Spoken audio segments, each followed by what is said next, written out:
का जमावड़ा लग रहा है।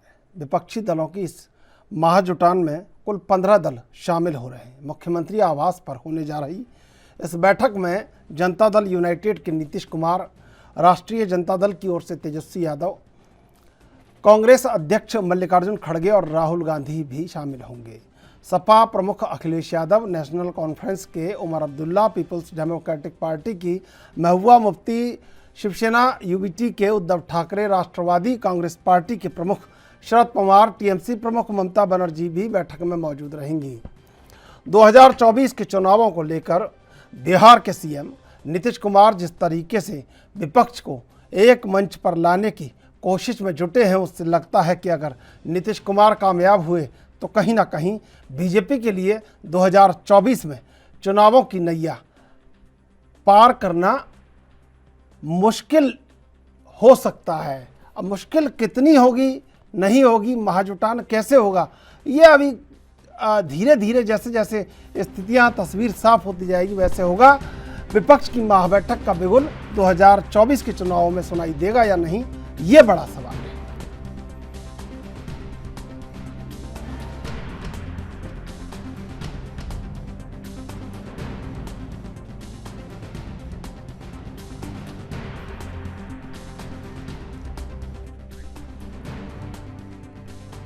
तो आज पटना में महाजुटान है और इस महाजुटान का मकसद है 2024 में कैसे दिल्ली को बीजेपी से मुक्त किया जाए। और सबसे बड़ी बात, अगर इस महाजुटान में अभी बड़ी खामी देखी जाए तो एचडी कुमारस्वामी, नवीन पटनायक, जगन मोहन रेड्डी जैसे दिग्गज इससे दूर हैं और वो देख रहे हैं कि आखिर महाजुटान की तस्वीर धीरे धीरे साफ होकर 2024 तक कैसे बनेगी।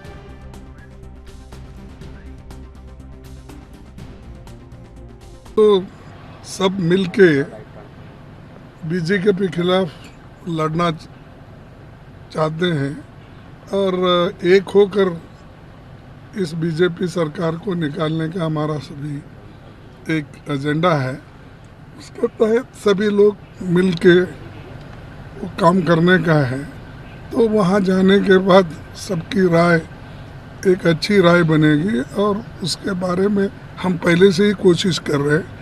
राहुल गांधी जी ये तो शुरू किए थे, सबको मिलकर पहले तैयारी किए थे और वो उसी का एक पार्ट है कि ये पटना में फिर से एक बार हम सभी लोग मिल रहे हैं। सर, अरविंद केजरीवाल कह रहे हैं कि ऑर्डिनेंस पर अगर हमें समर्थन कांग्रेस का नहीं मिलता है तो हो सकता है कि हम वॉकआउट कर दें, इस तरीके की खबरें चल रही हैं। मुझे मालूम नहीं, शायद वो खुद ये भी जानते हैं ऑर्डिनेंस बाहर नहीं अपोज करना या प्रपोज करना बाहर नहीं होता। ये कहाँ होता है?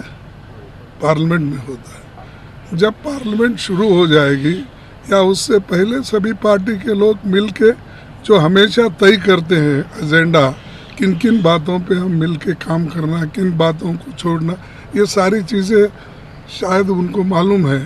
तो सारे वो और उनके पार्टी के नेता भी हमारे ऑल पार्टी मीटिंग में आते हैं, तो देखेंगे अब ये क्यों ऐसा बाहर इतना नाही सांगता येणार, कारण आम्ही तिथं साधारणतः देशासमोरच्या महत्त्वाच्या प्रश्नांची चर्चा करणार एक, त्याच्यानंतर देशाच्या काही राज्यामध्ये जसं मणिपूर किंवा काय, आणि या नात्यानिमित्तानं एक प्रकारची रस्त्यावर उतरणं आणि कायदा आणि सुव्यवस्थेची परिस्थिती निर्माण करणं हे जे कृत्य होतं आहे त्याला विशेषतः जिथं नॉन विभाजकी राज्य आहेत त्या राज्यात हे जास्त होतं आहे। त्यामुळे याचं मागं कोण आहे हे स्पष्ट होतं आहे।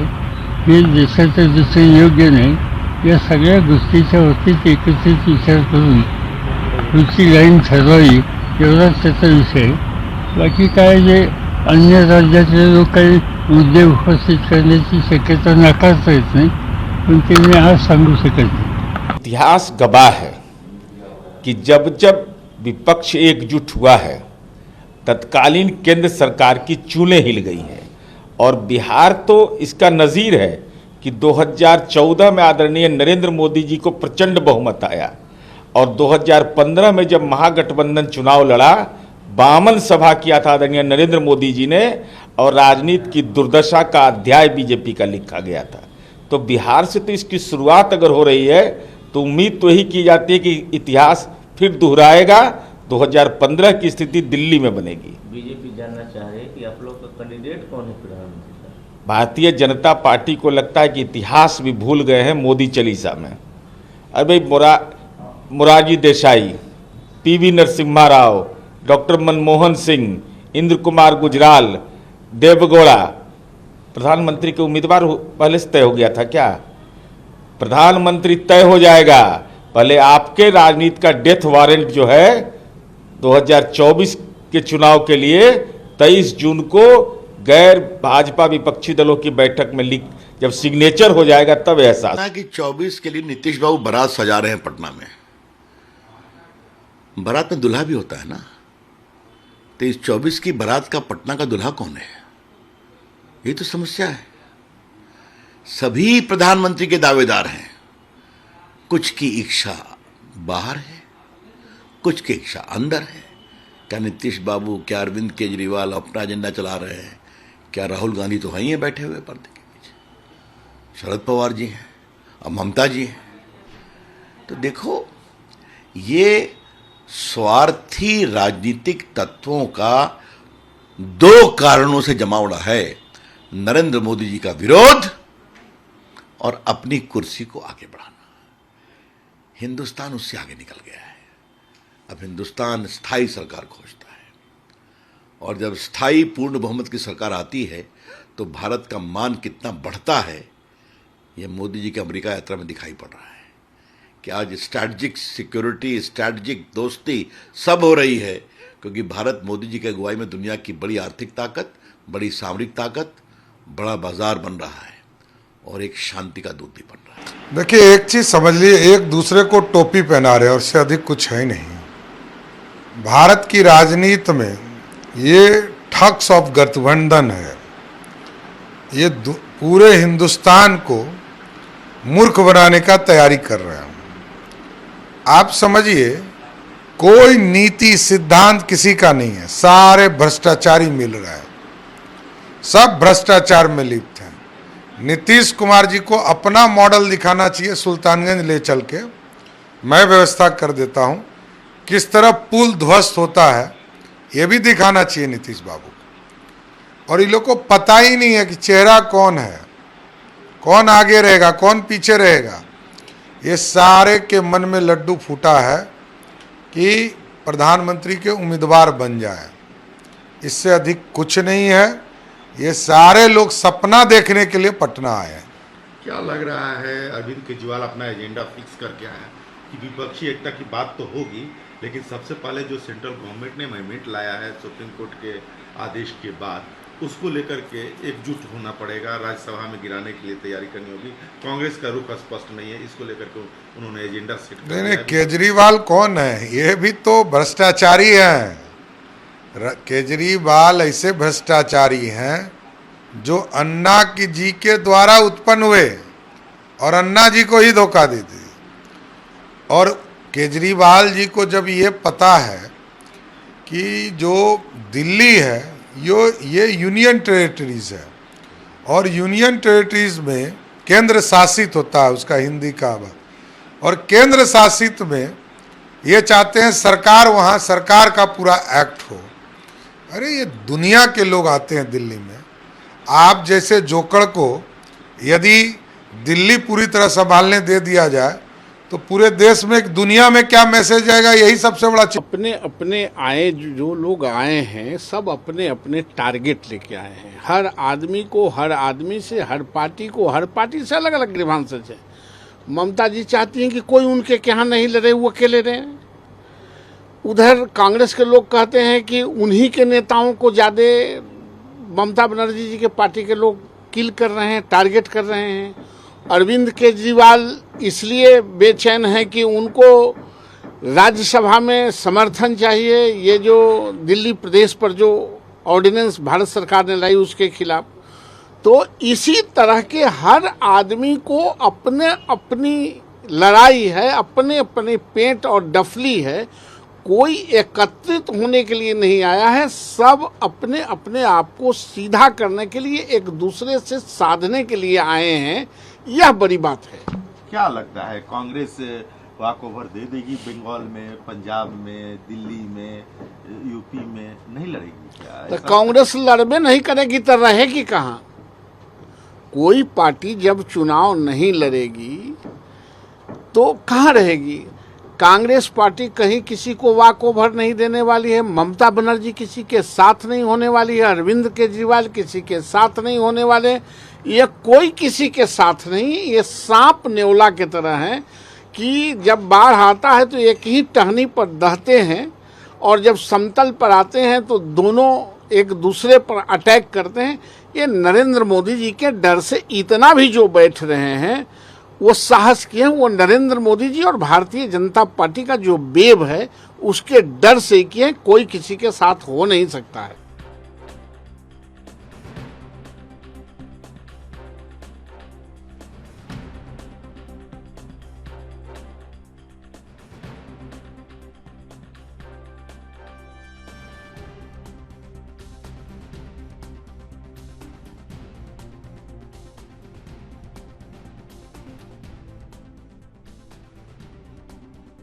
और ये सीधी तस्वीरें इस समय हम आपको दिखा रहे हैं। राहुल गांधी को लेने नीतीश कुमार पहुंचे हैं पटना हवाई अड्डे की। ये तस्वीरें इस समय आप देख रहे हैं राहुल गांधी के स्वागत के लिए। और ये मल्लिकार्जुन खड़गे भी उनके साथ पहुंचे हैं।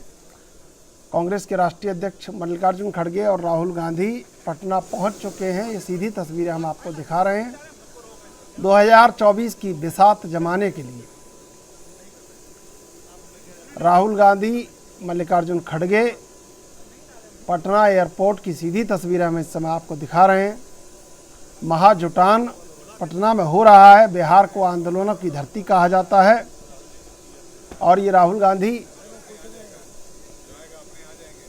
केसी वेणुगोपाल, कांग्रेस के तमाम आला दिग्गज कहीं ना कहीं संदेश स्पष्ट अपनी तरफ से कांग्रेस पूरी तरह से महाजुटान में अभी दिख रही है।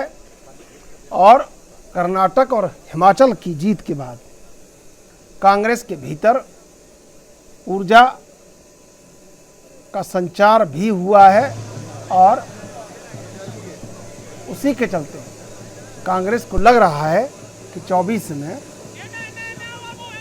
दावेदार बड़े, और ऐसे में साथियों को जुटाना, साथियों के साथ खड़े होना महत्वपूर्ण जिम्मेदारी, और शायद उसी जिम्मेदारी को आत्मसात करते हुए ये तस्वीरें इस समय हम आपको दिखा रहे हैं। महाजुटान की बैठक शुरू होने वाली है, महाजुटान शुरू होने वाला है।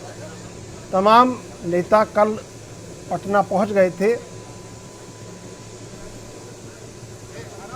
और अब राहुल गांधी और मल्लिकार्जुन खड़गे भी पटना पहुंच चुके हैं।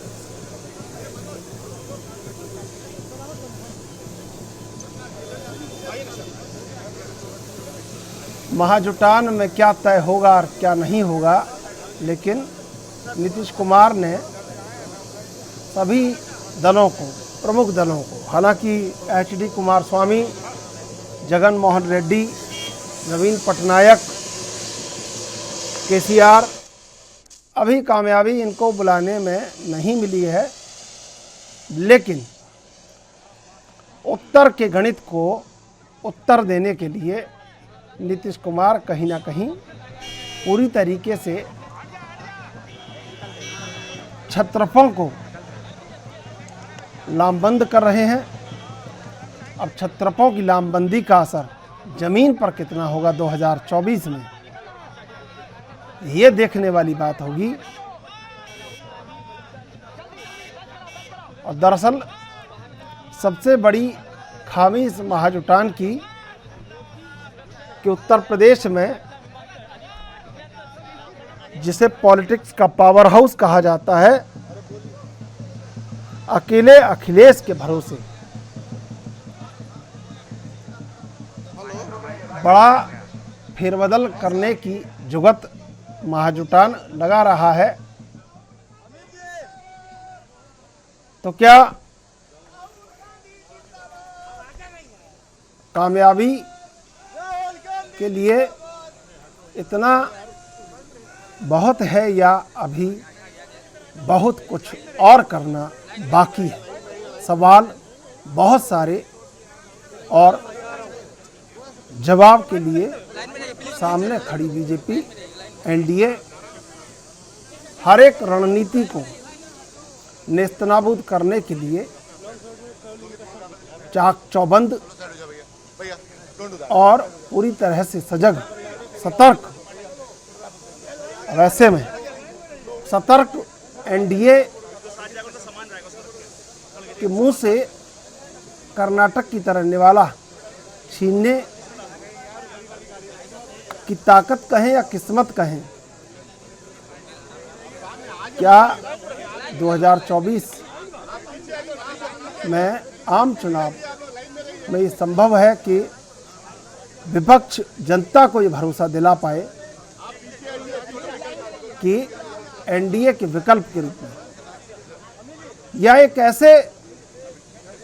ऐसी सरकार के खिलाफ जो सरकार अकेले अपने दम पर बहुमत में है, उसके खिलाफ आखिर जनता 15 से 20 दलों को वोट क्यों करे?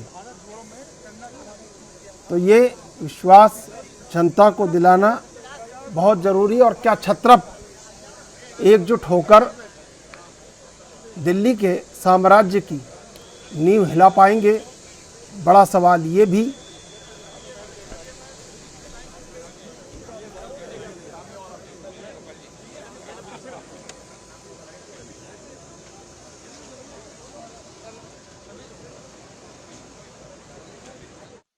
आगे से हट जाइए।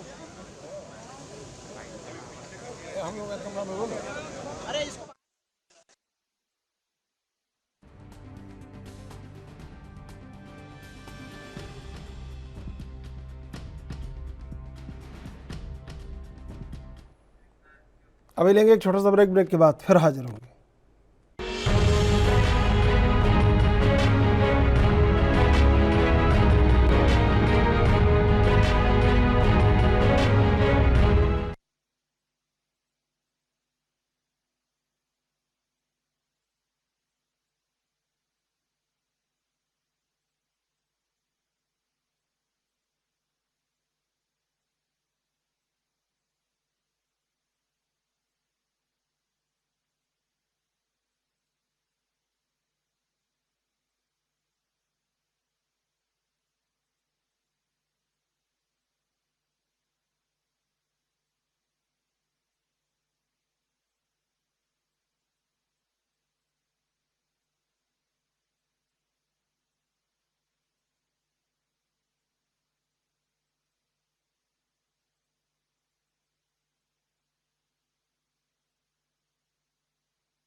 तो कहीं ना कहीं महाजुटान में पूरी तरीके से इस बात की तैयारी है कि कैसे अब दिल्ली पर चढ़ाई की जाए, लेकिन दिल्ली पूरी तरीके से चौकस और हर एक रणनीति को विफल करने के लिए तैयार।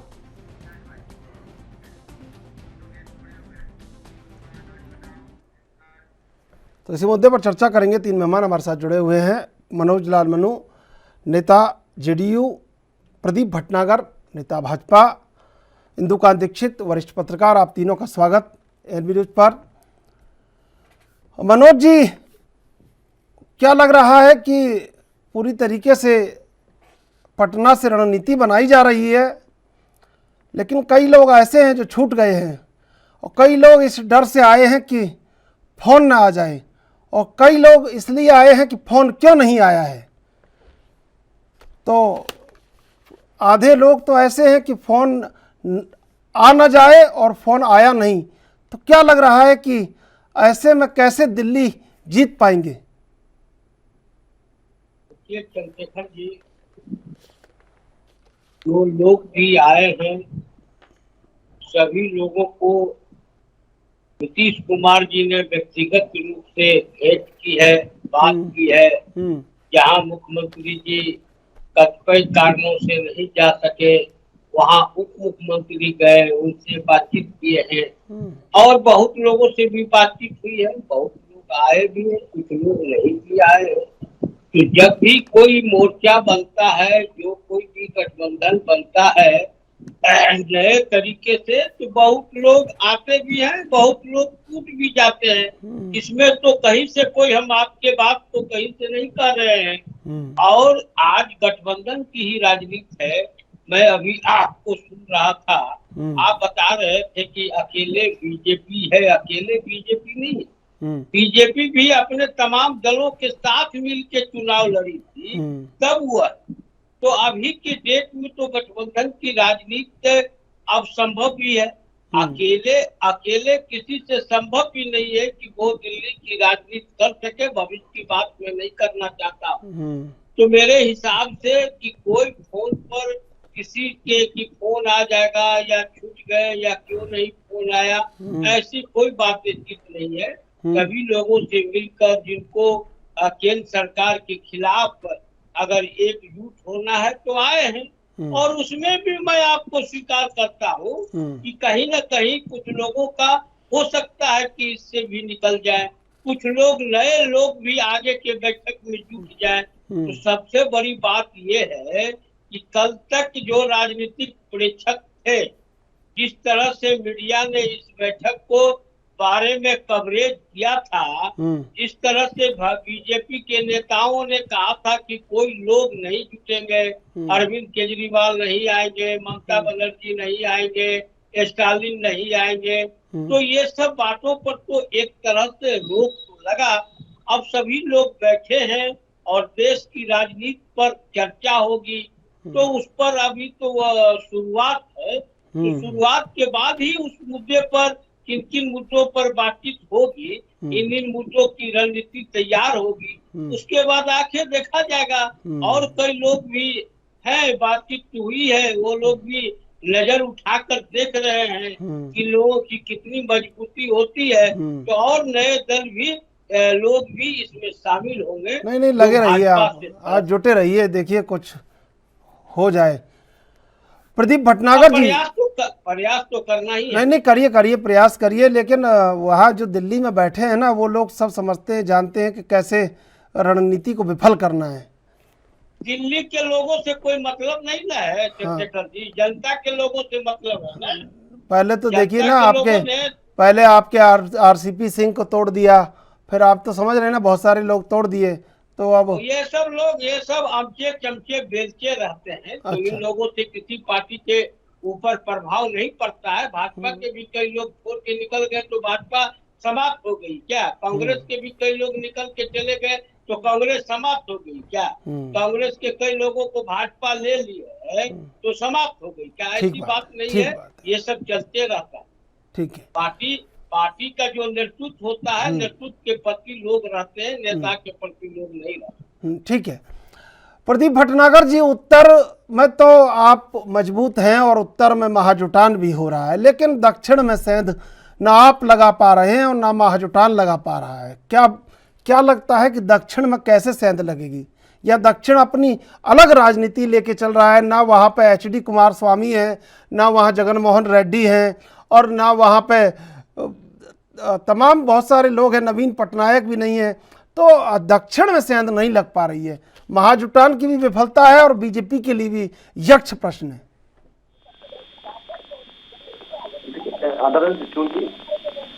आपने बड़ी आज जो डिबेट रखी है, बड़ी अहम रखी है विपक्ष में। नाराज मत हुआ कीजिए आप, कभी विषय ऐसे होते हैं, मुस्कुरा दिया कीजिए, कभी विषय ऐसे होते हैं हमें भी क्रोध होता है कि किससे सवाल करें, तो अब उसमें क्या होता है कि ओवर स्पीड गाड़ी होती है तो दुर्घटना हो जाती है। एक और स्क्रीन पे ही बोल रहा हूं मैं, स्क्रीन पे ही बोल रहा हूं मैं। नहीं मैं आदरणीय त्रिशूल जी, जब एक जान को 6 जने नोचेंगे और वक्तव्य को पूरा नहीं होने देंगे, उस दर्द जो आपका है वो मैंने भी बयां करा। हाँ। उस पे भी आप सेटिस्फाइड नहीं हो पाएंगे तो सामने वाला क्या? अरे तो किसको नोचे, आप बैठे हैं ना सत्ता के उस पे मठ पे, तो मठ वाले को पकड़ा जाएगा। समस्या तो यही है। हाँ, समस्या तो त्रिशूल जी यही है। और उससे 140 करोड़ लोगों को मठाधीश से इतने बड़े चमत्कार की उम्मीद है कि चाहते हैं कि बराबर तुरंत चमत्कार होता रहे। इसलिए चलिए कैसे सेंध लगाएं। हाँ, मैं जवाब ले रहा हूं आपसे। अभी लेंगे एक छोटा सा ब्रेक के बाद फिर हाजिर होंगे।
सीधे चलेंगे मेहमानों के पास। प्रदीप भटनागर जी, क्या लग रहा है दक्षिण में कैसे सेंध लगाएंगे? त्रिशूल जी बिल्कुल, मैं थोड़ा सा बता देता हूँ। देखिए, दक्षिण की बात तो अगर आप करें तो हम पहले थोड़ा सा, मैं ज्यादा नहीं, बहुत थोड़ा सा मिलूंगा। हमारे पूर्वांतर में जनाधार नहीं था, और पूर्वांतर में भी हम तो कांटों पे और पत्थरों पे चले हैं, तब जाके भाई पूर्वांतर मिला है, पूर्वांतर मिला है। और पूर्वांतर जब हमें मिला तो हम उनकी, वहां की जनता को, वहां के नागरिक को हमने अपना बनाया और अपने लिए खुद तैयार करा वहां के लिए कारपेट हमने कि भाई चलना है कांटों से हटके तो कारपेट चाहे पतला ही बिछे उसको बिछाना पड़ेगा। और वो तब बिछेगा जब वहां के लोगों की जन समस्याएं सुनोगे, वहां के लोगों के बीच में बैठोगे, संवाद करोगे, वहां के विकास कार्य को आगे बढ़ाओगे। जो पूर्व नेता जो कहते थे कि यहाँ तो कंकड़ पत्थर और कुछ नहीं है या समय बर्बाद करने वाली चीजें हैं, तो उन चीजों को दूरी करने के लिए करो। अब आप करें दक्षिण की बात, लेकिन दक्षिण में ये नहीं है कि भारतीय जनता पार्टी या कोई सांसद नहीं आया या विधायक नहीं आया, वो जरूरी है, वो नहीं है कि आज भारतीय जनता पार्टी दक्षिण में भी कहाँ खड़ी है। और ये चीजें हमें गौरवान्वित करती भी है और हम चीज देखते भी हैं। जब माननीय प्रधानमंत्री या गृह मंत्री या हमारे अन्य मंत्री जाते हैं तो वहां की जो रैली की और कार्यक्रमों में जो सभाएं होती हैं वो बहुत कुछ दर्शाती है और बताती है कि हमारा जनाधार बढ़ रहा है। ठीक है, सीट नहीं आई, ऐसे तो हमारा तेलंगाना भी नहीं है, फिर हमारे 2-4 विधायक फिर भी वहां बने, मगर आशा की किरण हमेशा सदैव जगी रहनी चाहिए। मेहनत जो है तत्पर करनी चाहिए। आप देखिए उत्तर प्रदेश के अंदर भी 17-18 वर्ष वनवास झेला और भारतीय जनता पार्टी की सरकार बनाई। कर्नाटका में जहां उम्मीद नहीं थी वहां भी सरकार बनाई, 1 2 3 बार।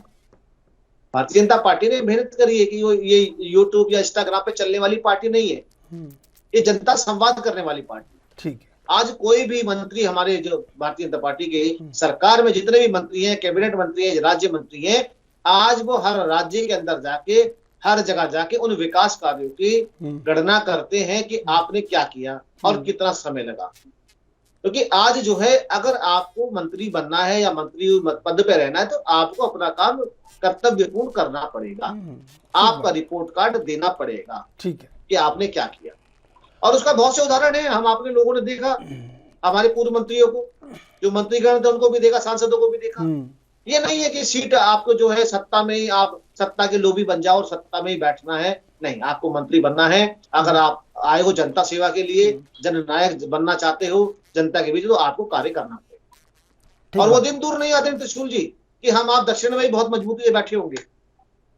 वो तो परिसीमन आप कर लेंगे ना, हमारे लाले पड़े हुए थे। वो तो 31 में परिसीमन कर लेंगे ना, तब कुछ ना कुछ जुगाड़ बैठा लेंगे, ऐसा कुछ कर देंगे कि वहां भी कुछ हो जाए। वैसे वो समझ नहीं पा रहे हैं आपके सांस्कृतिक विस्तारवाद को। मैं एक बार क्रम पूरा कर लेता हूं। प्रदीप जी, इंदुकांत जी, 75 में जयप्रकाश नारायण की कार के बोनट पर चढ़कर एक 15 साल की लड़की नाचने लगती है। विरोध का अनोखा अंदाज पूरे भारत में चर्चा का विषय हो जाता है। 84 में सोमनाथ चटर्जी को हराती हैं। 99 में अटल बिहारी वाजपेयी सरकार में मंत्री हो जाती हैं, रेल मंत्री हो जाती हैं। उसके बाद दिल्ली से लौटकर पश्चिम बंगाल चली आती हैं। और कल मैं देख रहा था कि वो जब लालू यादव के पैर छू रही थी, बड़ा ऐसा दृश्य था कि सत्ता क्या क्या नहीं करवा देती है व्यक्ति को, कहाँ से कहाँ ला के छोड़ती है सत्ता।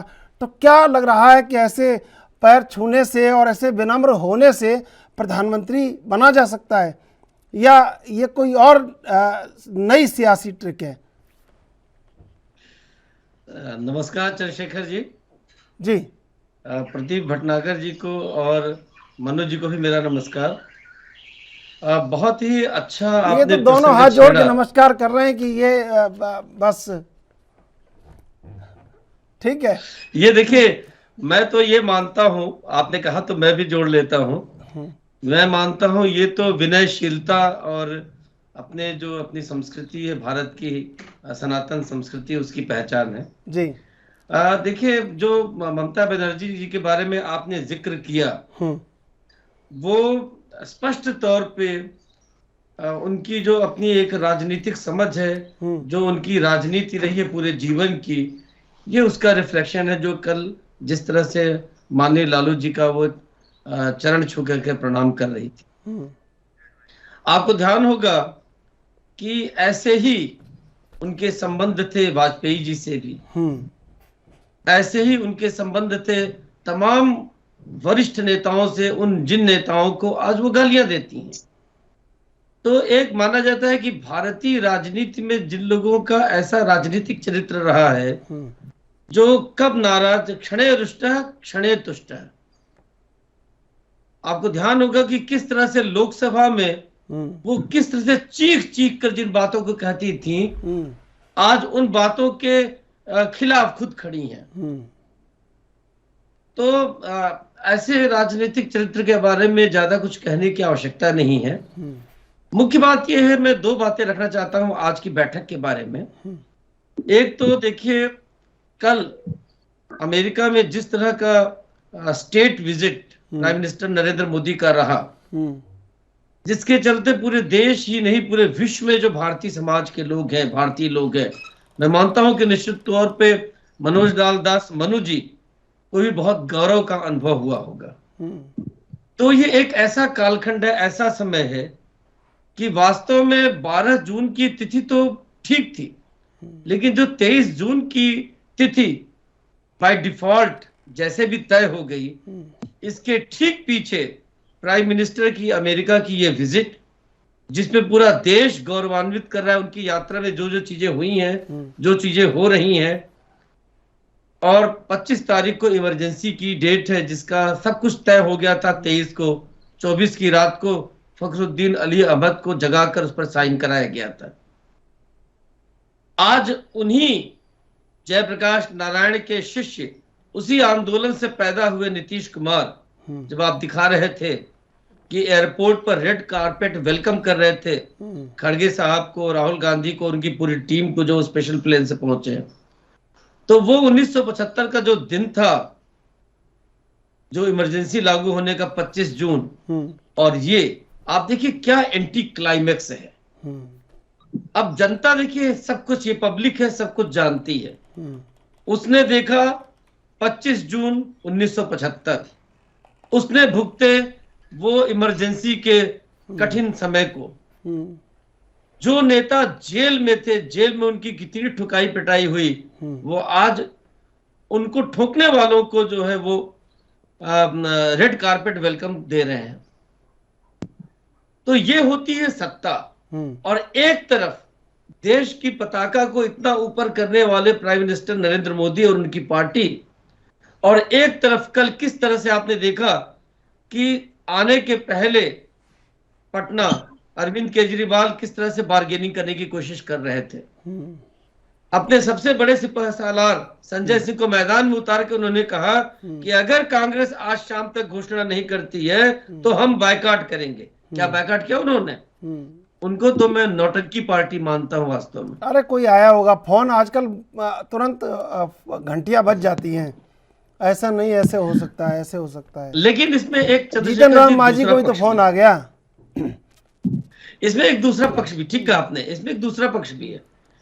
भाजपा के कुछ नेताओं की इस बात से मैं कतई सहमत नहीं हूं कि कौन लोग इकट्ठा हो रहे हैं, इकट्ठे होंगे कि नहीं होंगे, इसका हमारे ऊपर कोई असर नहीं पड़ेगा। इसको अंग्रेजी में कहते हैं ऑस्ट्रिच एटीट्यूड, शुतुरमुर्गी प्रवृत्ति। निश्चित तौर पे मैं मानता हूं कि जिस तरह की चाणक्य का उनका कामकाज रहा है, अमित शाह जी का, वो अपने लेवल पे इन चीजों को असेस कर करके वो और प्राइम मिनिस्टर मोदी और नड्डा जी प्रदीप जी देख रहे हैं कि मैं काट कर रहे होंगे। प्रदीप जी देख रहे हैं कि मैं क्या विश्लेषण कर सकता हूं इसका एक शब्द और है कि आत्ममुग्ध हो जाना। नहीं देखिए, आत्ममुग्ध में तो फिर भी कुछ लोग कहते हैं कि आत्ममुग्ध की स्थिति थी शाइनिंग इंडिया में जब वाजपेयी जी की सरकार थी, लेकिन सामने एक खतरा पल रहा है, बढ़ रहा है राजनीतिक तौर पे, और उसको आप डिनायल के मोड में रहें, ये उचित नहीं है। मैं मानता हूं अगर कोई दो लोग भी मिलते हैं आपके खिलाफ, आपके हिसाब से अच्छे से चलती हुई सुशासन की व्यवस्था को ध्वस्त करने के लिए, गिराने के लिए, तो आपको सावधान होना चाहिए। यहां तो 6 मुख्यमंत्री और कम से कम हमें लगता है कि 14-15 पार्टियों के टॉप लीडर्स, ये नीतीश कुमार जी का जो ये प्रयास है निश्चित तौर पे बहुत सराहनीय है। लेकिन इस पूरी प्रक्रिया में वो बिहार को छोड़ दिए, बिहार में उनकी स्थिति और कमजोर हो गई। उनके पास से कुशवाहा जी चले गए, उनके पास से जीतनराम मांझी जी को इस तरह से हटाया उन्होंने जैसे किसी को दूध से मक्खी को कोई निकाल दे। इसका असर निश्चित तौर पर उनकी जात के, जो कि जातिगत राजनीति बहुत तगड़ी है, बहुत धुर है बिहार के लोगों में। तो जिस तरह से निकाला गया है बेइज्जत कर करके जीतनराम मांझी जी को, जिनको स्वयं एक समय मुख्यमंत्री बनाया था नीतीश कुमार जी ने, तो इसका आने वाले समय में कुछ न कुछ प्रभाव पड़ेगा। तो कहीं ऐसा ना हो कि नीतीश कुमार कहते हैं ना कि चौबे जी गए थे छब्बे बनने दूबे बन के लौटे, ऐसा भी ना हो। नहीं, ये तो अपना घर संभालना उनको जरूरी है। इंदुकान जी, कई बार ये है ना, बीजेपी वाले लोग बहुत ज्यादा गलत कर देते हैं। और वो चिराग पासवान का सामान ही उठा के फेंकवा दिया बंगले से, आप बताइए। अब वो भी उनको याद आता होगा। जीतन राम मांझी भी समझ रहे होंगे कैसे जोड़ तोड़ लगा के क्या करना है। तो मतलब क्या है, कई बार निर्णय ऐसे होते हैं जिनका बाद में परिणाम पता चलता है। अब वही चिराग पासवान झंडा लेके घूम रहे हैं, आप बताइए, एनडीए का। ठीक कह रहे हैं। और देखिए, वास्तव में जो प्रसंग आपने बताया चिराग पासवान के सामान निकालने का, हाँ? मैं व्यक्तिगत तौर पे चंद्रशेखर जी इसका पक्षधर हूं। क्यों? मैं दिल्ली में स्वयं करीब 8 वर्षों तक मैंने पत्रकारिता की।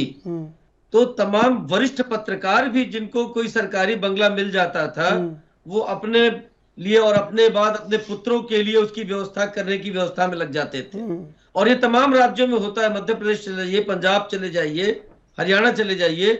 नहीं तो एक बार, नहीं तो फिर एक बार इंदुकान जी, एक बार बीपी हाउस का भी देख लेना चाहिए, किस किस को कमरे कहाँ कहाँ अलॉट है। फिर ये बातें ना ठीक नहीं लगती। आपको मैं कह रहा हूं तो आप समझ रहे होंगे, बीपी हाउस को भी देख लेना चाहिए एक बार। प्रदीप जी भी समझ रहे होंगे, मनोज जी भी समझ रहे होंगे। ठीक है, ये लोगों को पता नहीं है सब बातें, लेकिन चला आ रहा है साम्राज्य जिसका जो चल रहा है, जैसे चल रहा है। नहीं, सबको हटाना चाहिए चंद्रशेखर जी, क्योंकि ये जनता का है, जो इलेक्टेड है, जिसका राइट है, उसी को मिलना चाहिए। ये तो अजब परंपरा है कि कोई रहते रहते उसका स्वर्गवास हो गया तो उस बड़े बंगले को आपने उसका स्मारक बना दिया। मायावती जी ने किया है, एक बंगले में स्मारक, एक में रहती हैं। सारे ये जितनी भी चीजें हैं ये बंद होनी चाहिए, नहीं तो एक दिन ऐसा आएगा कि ल्यूटियन जोन के सारे बंगले स्मारक बन के रह जाएंगे। नहीं, पारदर्शिता भी होनी, ये आपने बहुत बड़ी बात कह दी, स्मारक बन के रह जाएंगे बंगले ल्यूटियन जोन के। प्रदीप जी, ये देखिए, आप बहुत ही कड़ी टिप्पणी की है। मैं आऊँगा आपके पास। मनोज जी, क्या लग रहा है कि भाई कैसे चुनौती देंगे? देखिए, इंदुकान जी ने बहुत सारी चीज़ें बता दी हैं, लेकिन चुनौती बीजेपी से टकराना बड़ा मुश्किल है। देखिए, मुश्किल तो होता ही है, ऐसा थोड़ी है कि मुश्किल नहीं है। 96 में बीजेपी को मुश्किल नहीं थी, 98 में बीजेपी को मुश्किल नहीं थी, 1999 में बीजेपी को मुश्किल नहीं थी। तो मुश्किल जब होती है और देश की जनता के बीच में जब उसको रखा जाता, मैं इंदुकान जी के बातों को मैं कहीं से काटता नहीं हूँ। अमेरिका में ठीक है, प्रधानमंत्री जी का स्वागत हुआ। एक बार इंदुकान जी जरा ये भी बता देते कि माननीय मोदी जी कौन पॉलिटिकल एनवायरनमेंट, पॉलिटिकल साइंस से एमए किए हैं कि पीएचडी किए हैं, इस बारे में भी सामने आया है। उस पर भी बोलते कि क्या हुआ सही है, इस तरह का कोई सब्जेक्ट है इस दुनिया में? क्योंकि दिल्ली में ये है तो आज जिस सर्टिफिकेट में एक यूनिवर्सिटी में भी रहेगा और एक में भी रहेगा, तो ये क्या होता है, तो इस पर भी इंदुकान जी बताएंगे। अगर मैं गलत रहा हूँ तो सामने आया है। दूसरी बात, सबसे बड़ी बात ये है कि जिस तरह से अभी इस जगह है, आप महंगाई की बात कीजिएगा तो भाजपा वाले बोलेंगे कि बंगाल वहाँ का क्या कहते हैं, नॉर्वे, नॉर्वे का चर्चा लेंगे, नॉर्वे का, स्वीडन का, बहुत जगह का, नॉर्वे, जर्मनी, फ्रांस, कहाँ का चर्चा लेंगे। अब भाई, जर्मनी और फ्रांस में हम नहीं ना है, हम इंडिया में हैं।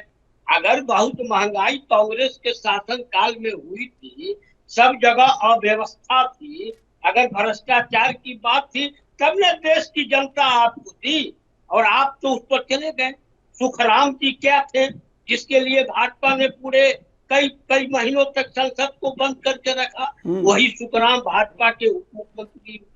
अभी कर्नाटका के कुछ नहीं, उनके पुत्र भी भाजपा में, पुत्र भाजपा में, सुनिए, पुत्र भाजपा में, पुत्र भाजपा में, और पुत्र के पुत्र जाने कहाँ कांग्रेस में जा रहे थे।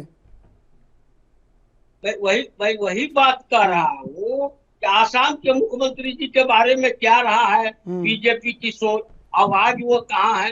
तो इसीलिए ये चीज नहीं है। जहाँ तक इंदुकांत जी का मैं सम्मान करता हूँ, उन्होंने बताया किस तरह की बात ये अभी जा रहे हैं नीतीश कुमार जी, तो नीतीश कुमार जी 2015 में भी बिहार का चुनाव लड़े थे और इन्हीं के साथ लड़े थे। और बीजेपी के साथ अभी जिन जिन लोगों को इन्होंने चर्चा किया था, चाहे वो कुशवाहा जी हो कि जीतन राम मांझी जी हो या वो रामविलास पासवान जी हो, सब बीजेपी के साथ थे। वहां गलबहिया में थे, 60 सीट पर आके अटक करके थे। देखिए, आप जब कर्नाटका में स्थिति बीजेपी की बहुत अच्छी थी, ये लोग जिस तरह से बता रहे थे, लेकिन आम जनता के पास जब भूख और बेरोजगारी की समस्या उठेगी तो फिर इसी तरह की बात सब जगह आएगी। वहाँ कुछ नहीं चलने वाला है। वहाँ बाइडेन साहब ने अमेरिका में देश को क्या कर दिया, इससे यहाँ की जनता का भूख और ये बेरोजगारी नहीं समाप्त होने वाली है। चंद्रशेखर जी, अब पूरे विश्व में डंका पीट रहा हो और यहाँ पर लोग भूखे से मर रहे हो, तो यहाँ की जनता उस चीज को नहीं देखेगी, पहले अपना देखेगी।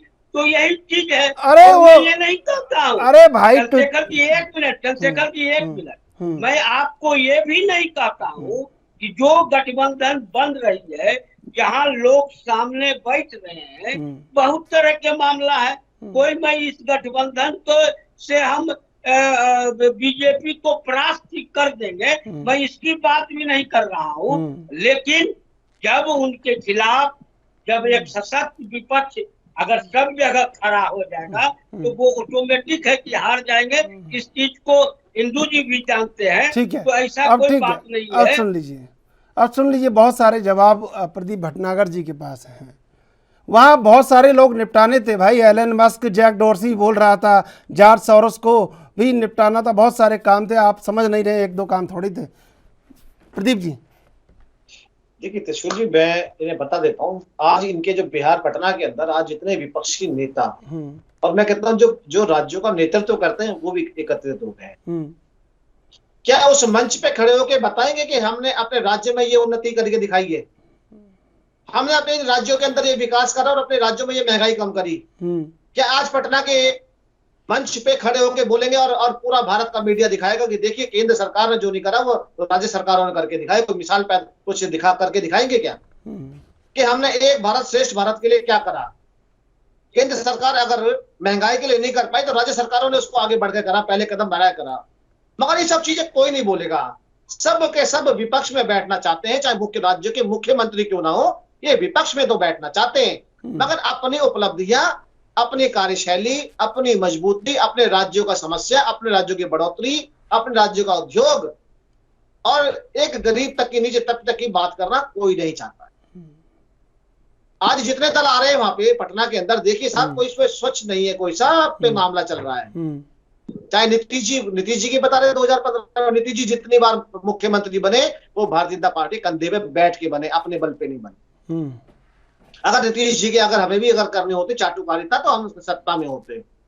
मगर नीतीश जी वो एक बिहार के लिए दाग है कि जो साबित कर दिया कि सत्ता के लिए कुछ भी कर सकते हैं। और नीतीश जी को पता है कि नीतीश जी कुर्सी क्यों गई थी, ये अच्छी तरह पता है मेरे साथी को। तो क्योंकि एक भी उन मंच पे एक भी स्वच्छ आदमी नहीं मिलेगा और वो लोग हैं जो जनता का पैसा, खून पसीने का पैसा भ्रष्टाचार में खा गए, डूब गए। उसमें एक मुख्यमंत्री, एक आदमी बता दीजिएगा आप कि ये स्वच्छ है और इसने अपने राज्य के लिए और अपने राज्य के जो मुख्यमंत्री ये काम किया। नहीं तो जानूंगा। प्रदीप जी, कई लोग तो आपके गठबंधन में शामिल रहे हैं, खुद नीतीश कुमार सबसे बड़ा उदाहरण है। बिल्कुल, देखिए त्रिशूल जी, चाहे गठबंधन हमारे साथ होता या नहीं होता, जिन पे भ्रष्टाचार के मामले चल रहे हैं उन्हें तो पेश होना पड़ेगा। और ये बात कर रहे थे महंगाई की। अरे जनाब, जरा अपने देश की देख लीजिए पॉपुलेशन क्या है और विदेश की देख लीजिए क्या है। समस्या तो यही है कि आप ना, मैं आपके यही कह रहे थे इनको देश का नाम ध्यान नहीं आ रहा था, मैंने दिलाया। मनोज जी को नाम ध्यान नहीं आ रहा था। नॉर्वे, स्वीडन, मैंने बताया, नॉर्वे, स्वीडन। आज नॉर्वे और स्वीडन की बात नहीं है, आज देश की पॉपुलेशन की बात है। महंगाई की सारी बातें करते हैं, महंगाई कम करने के उपाय कोई नहीं ढूंढता। उपाय को ये वो लोग हैं जो नीति आयोग की बैठक में नहीं आते, अपनी राजनीति चमकाने के चक्कर में। ये इन्हें अपने देश से प्यार थोड़ी ना है, अपने प्रदेश से प्यार थोड़ी ना है। नीति आयोग में अगर जो बैठक थी, कौन सा मुख्यमंत्री आया? नीतीश कुमार पहुंचे, अरविंद केजरीवाल पहुंचे, ममता पहुंची। ममता बनर्जी वो स्वार्थी है जो ट्रेन हादसा हुआ तो अपने राज्य के लोगों को ले जाना चाहती थी और वहां पे उन्हें चेक देना चाहती थी। चावल और गेहूं मीडिया का उसे दिखाया कि 2-2 हजार के नोट बांटे गरीबों के, कहाँ लेके जाएंगे बेचारे? यहाँ आके ज्यादा बोले क्या दिखाएंगे आप? ज्यादा बोले क्या दिखाएंगे आप? आपको मुख्यमंत्री खुद नौवीं फेल है। चारा खा गए लालू जी जिनके साथ आप बैठे, अजय प्रकाश नारायण के साथ आपने आंदोलन कराए। अरे कौन से वाले ईमानदार हैं आप? लेकिन इंदुकान जी, चिल्लाने से क्या होगा? लेकिन इंदुकान जी, आप पे चिल्लाने से क्या होगा? सच्चाई छुप जाएगी। लेकिन इंदुकान जी, अभी वर्तमान में क्या हुआ आज तक क्या हुआ? सुशांत सिंह राजपूत के हत्या के बारे में, आत्महत्या के बारे में सीबीआई क्यों नहीं फाइल की? और मैं आज के कहने पर बता रहा हूँ कि इनकी आवाज बढ़ाओ, चिल्ला तो रहे मगर मुझ तक आवाज नहीं आ रही इनकी। आएगी, अभी दिल्ली पहुंचने में वक्त लगेगा आवाज, भ्रष्टाचार की बात बड़ा अभी समय लगेगा, ऐसे नहीं पहुंचेगी आवाज। देखिए ये घबराहट होती है, जिनके खुद के कांच के घर हैं और वो दूसरे के पत्थर मार रहे हैं। ये वो लोग हैं कि ज्यादा बोल के दिखा रहे हैं कि देखिए हम कितने स्वच्छ और साफ हैं, सामने वाले की आवाज दबा रहे हैं। ये वही लोग हैं। इंदुकान जी क्या लग रहा है कि महाजुटान के बाद दूसरा महाजुटान कहाँ होना चाहिए, और अगर वो नहीं हुआ तो उसका क्या विपरीत प्रभाव पड़ सकता है?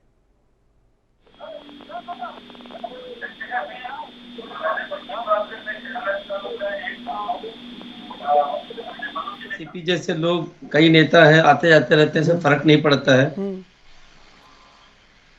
लेकिन ये चीज दो बातें इससे साबित होती हैं। एक कि नीतीश कुमार जी ने भी जेडीयू को पर्सनालिटी सेंट्रिक पार्टी बना दिया। मतलब नीतीश है तो जेडीयू है, जेडीयू अगर जिस दिन नीतीश उसको छोड़ दे तो जेडीयू खत्म। और जिस भी नेता को उन्होंने चाहा साथ रखा, जिसको चाहा हटाया, उसकी कोई वैल्यू नहीं है। तो क्या लग रहा है कि कितना आप लालू प्रसाद यादव कितना वो भी आत्ममुग्ध हो रहे होंगे? देखिए 2 बेटे जो नहीं कर पाए, उन्होंने पैर छुलवा दिए ममता बनर्जी से, लालू यादव के। कि ये भारतीय संस्कृति का हिस्सा है कि अगर राजनीतिक तौर पे उन्होंने बहुत वरिष्ठ माना। मेरी आवाज गूंज रही है? जी बिल्कुल आ रही है जी। या इससे आवाज ठीक जा रही है? बिल्कुल आ रही है आवाज जी। देखिए भारतीय संस्कृति में अगर पॉलिटिक्स में है ममता जी और पॉलिटिक्स में है लालू, और वो वरिष्ठ पॉलिटिशियन मानती हैं, एक तरह से उनको अपना राजनीतिक गुरु का दर्जा देती है, तो प्रणाम करे तो कोई इसमें हर्जा नहीं है। ये सम्मान प्रकट करने का एक भारतीय संस्कृति का तरीका है।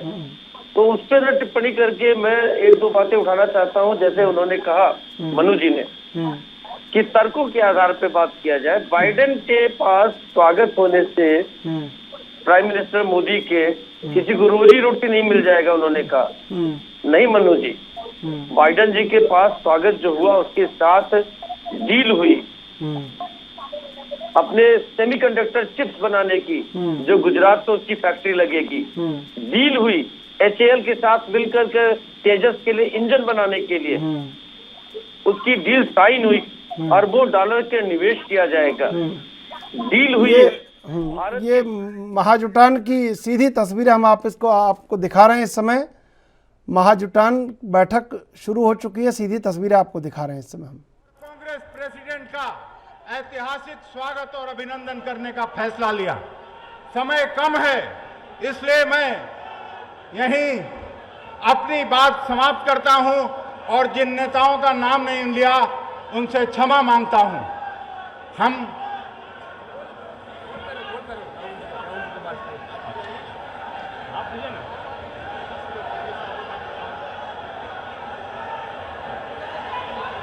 सीधी तस्वीरें आप इस समय देख रहे हैं पटना से।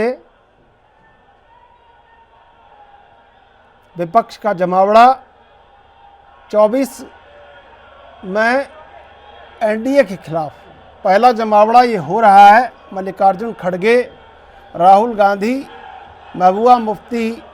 अब हम आग्रह करते हैं कांग्रेस प्रेसिडेंट आदरणीय मल्लिकार्जुन खड़गे साहब से कि वो आके बिहार कांग्रेस को अपना आशीर्वचन दे, बिहार वासियों को अपना संदेश दें।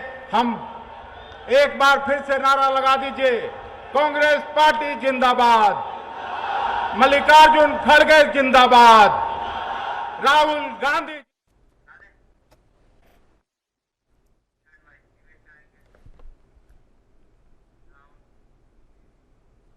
तो हिंदुकान जी क्या लग रहा है? महाजुटान पूरा एकदम तैयारी के साथ है, लेकिन अब अगर इसको रणनीति बना के आगे सुचारू नहीं रखा तो इसमें कहीं ना कहीं बड़ा कुछ ऐसा सूक्ष्म छिद्र ढूंढ रही है भाजपा एनडीए की, कहाँ से इसको निकाला जा सके, किन किन को रेस्क्यू किया जा सके इसमें से। चंद्रशेखर जी, इसमें बहुत जल्दबाजी की जरूरत नहीं। देखिए, इस महाजुटान और मीटिंग की विपक्ष की एकजुटता के लिए इसके परिणाम और इसके संकेत आज शाम तक बहुत क्लियर हो जाएंगे।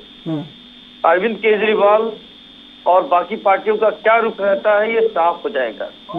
अगर तो जितने लोग जुटे हैं ये एक सुर में बात करेंगे आज शाम को, तो मान के चलिए कि ये बातें और आगे बढ़ेंगी और बहुत जल्द अर्थात 15 से 20 दिन के अंदर दूसरी बैठक भी इनकी होगी। और अगर अरविंद केजरीवाल या लेफ्ट और कांग्रेस के आपस में समन्वय या अखिलेश यादव का उत्तर प्रदेश में जयंत को छोड़ के आना, ये चीजों को लेकर अगर विवाद बढ़ा तो ये मान के चलिए कि दूसरी बैठक का बहुत महत्व नहीं रह जाएगा। जी तो प्रदीप जी, क्या लग रहा है कि अभी बहुत कुछ बाकी है? देखिए, मैं बताऊं, जिनके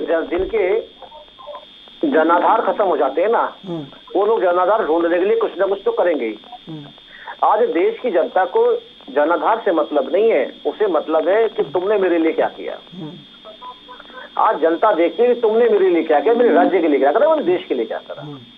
और ये खड़े होकर सबको बताना पड़ेगा कि ये नहीं आप एक राज्य जीत लेते हो ये बोल के कि सबके क्या नाम लोगों की टिकट, बस की टिकट फ्री होगी या एक समुदाय को आरक्षण दिया जाएगा, उसे ही बढ़ा के दिया जाएगा, और झूठ बोल के आप जो है उस राज्य के 15% जो एक मत होके वोट दे देते, ये चीज एक चलता है। तो ये घबराहट है कि सब राज्य के जितने भी अलायंस पार्टियां हैं या मुख्यमंत्री आज इसलिए जुट रहे हैं क्योंकि उन्हें पता है कि हम पूरे देश को पता लग गया है कि हम लोग भ्रष्टाचारी हैं और हम अपने राज्य में चुनाव लोकसभा नहीं लड़ सकते, तो हमें एकजुट होना पड़ेगा। ठीक है, मगर भारतीय जनता पार्टी सबसे लड़ने को बाखूबी तैयार है, कोई दिक्कत नहीं है। जितने भ्रष्टाचारी हैं सबको निकालेंगे बिल से और सबको सजा भी दिलवाएंगे और जनता के आगे नंगा भी करेंगे, ये हमारा संकल्प है। ठीक है, समय समाप्त हो रहा है। मनोज जी, प्रदीप भटनागर जी, हिंदुकान दीक्षित जी, आप तीनों का धन्यवाद डिबेट में जुड़ने के लिए। कहीं ना कहीं महाजुटान 24 के लिए, एनडीए के लिए बड़ी चुनौती पेश करने जा रहा है, लेकिन सबसे बड़ी बात कि क्या वाकई में इस चुनौती को जनता समझेगी और क्या जनता के सामने चुनौती बरकरार रह पाएगी, एनडीए के सामने चुनौती बरकरार रह पाएगी। बहरहाल देश विदेश की ताज़ा तरीन खबरों के लिए आप देखते रहिए एएनबी।